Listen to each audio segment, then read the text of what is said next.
Good afternoon, ladies and gentlemen, players, officials, members of our community to envisage property over at Adelaide Street, home of the Mighty Bombers. My name is Michael McLeod. I'm an ex-serving member with 12 years service. Before we begin the Women's Premier Division game between Killarney Vale Bombers and the entrance Spaddo Bay Blues, I would like to invite Brooke Turner to provide the welcome to country address.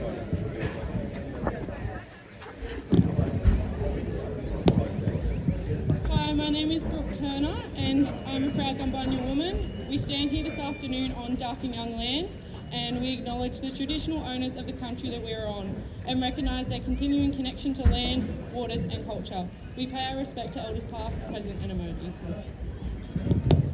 Thanks, Brooke. We'd also like to extend a special welcome to Wallaroo Point Physical Culture, Tuggerah Lakes Physical Culture, Central Coast Commemoration Guard, and not to mention all the players and supporters of the Killarney Vale Bombers and Spaddo Bay Footy Clubs to the pre-game Anzac service. Thank you. On behalf of Hunter AFL, Emily Brown would like to say a few words. Today is more than just a game of footy, it's a moment of reflection, respect and unity. It's an incredible honour to play on Anzac Day and a day that holds deep meaning for communities across the country. We pause to remember the courage, sacrifice and spirit of those who came before us, values that continue to shape us today. From the elite level right down to grassroots footy, players, clubs embrace this day with a shared sense of respect. Whether it's in front of thousands or here at this local oval, the meaning remains the same. We play not just for ourselves, but the recognition for everyone greater. To have 4 clubs within our league come together today in the Hunter Central Coast is a special achievement. It speaks strength of our football community and the role football plays in bringing people together. These are marks that make our game strong. It's not just a matter of the scoreboard, but it's the memories we make along the way. Best of luck to Killarney Vale, the entrance Spaddo Bay today in your games. Represent not only your club, but the entire league with pride, respect and the spirit that defines this day. Thank you. Thanks, Emily. Guard Commander, please present the Memorial Guard.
Unit, stand at ease.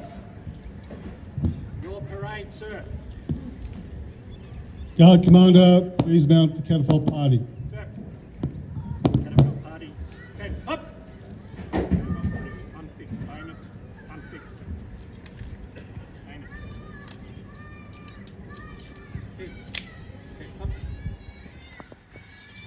Cloak arms. Present arms.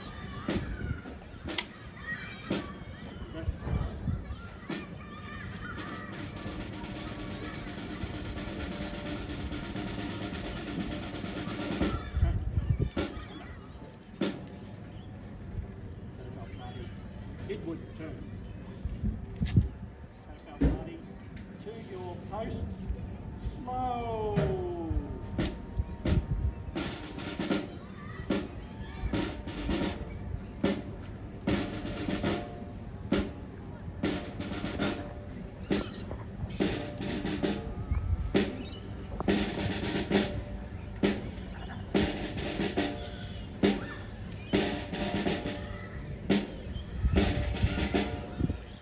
Halt. Rest on your arms. Reverse.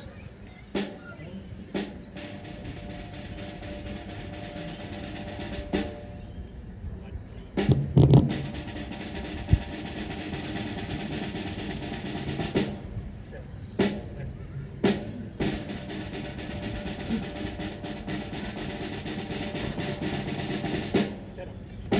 Rest.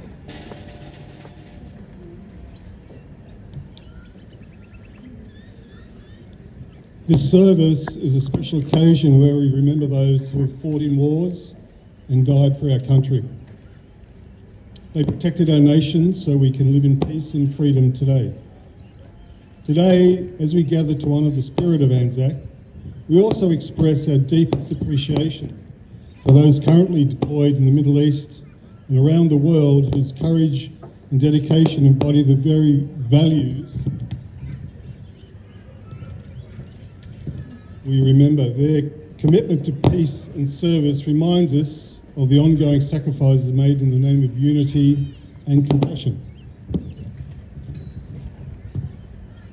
Before dawn on the 25th of April 1915, 111 years ago, the first soldiers of the Australian and New Zealand Army Corps landed on the shores of Gallipoli Peninsula.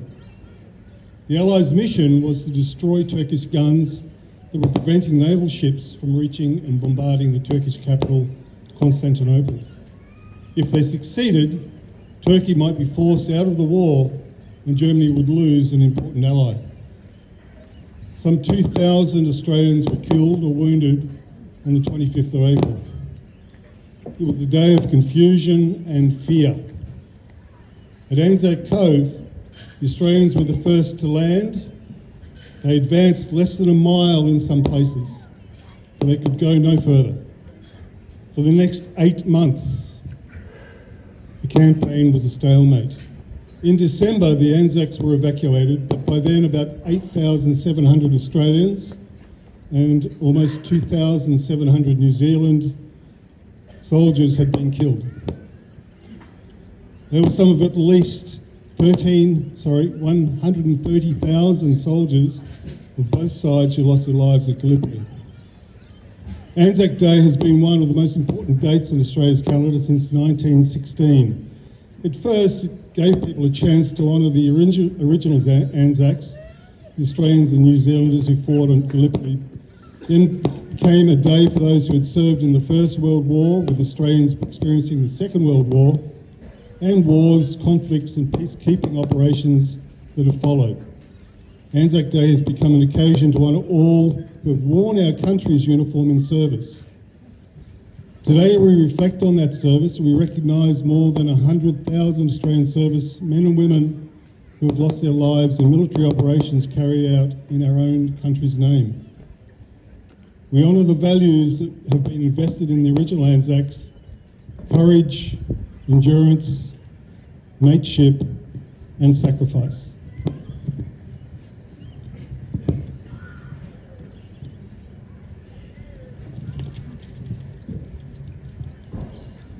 I invite Ian Granlund to read the poem In Flanders Fields by John McCrae. Yeah. Thank you, Michael. In Flanders fields the poppies blow, beneath the crosses, row on row. Mark our place, and in the sky, the larks still bravely singing by. scarce heard amid the guns below. We are the dead, short days ago. We lived, we felt, saw sunset glow, loved and we were loved, and now we lie in Flanders Field. Take up your quarrel with the foe, to you from the failing hands we throw the torch. Be yours to hold it high. If we break faith, with us we die. We shall not sleep through poppies grow in Flanders fields. That's it. I'd like now to please any tributes to move forward, please.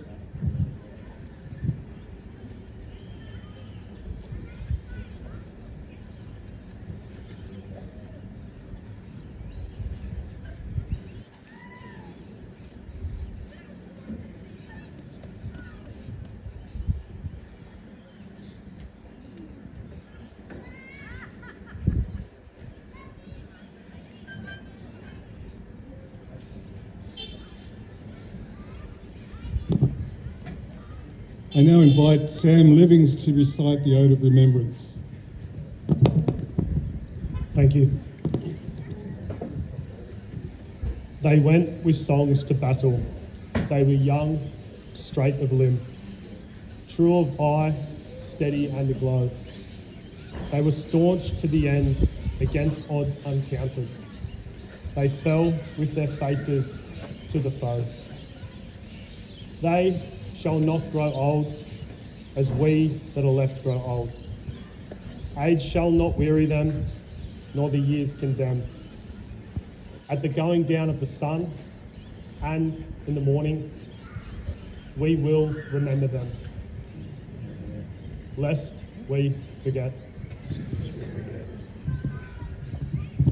Thank you, Sam. Please stand if you can for the sounding of the last post, followed by a minute's silence, and then followed by the sounding of the rest.